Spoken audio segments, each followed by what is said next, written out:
Okay, it's late and it's rainy, but we're here to see The Woman in the Yard. I've seen the trailer for this. I thought it looked good. I saw the second trailer and thought maybe it spoiled a bit too much, but I'm about to find out, so I'll let you know in just a minute. Okay, so that was pretty solid. That was a pretty solid movie. It wasn't amazing or anything like that, but it wasn't bad by any stretch of the imagination.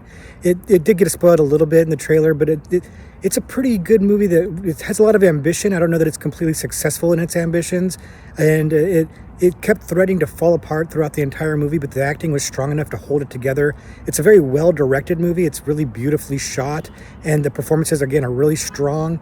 It's trying to do a lot, though. It's trying to be elevated horror, and I don't know that it really quite reaches elevated horror, but it's still solid enough and has enough of a message and enough of an allegory that I'd still call it that, even though it's not the best example of it.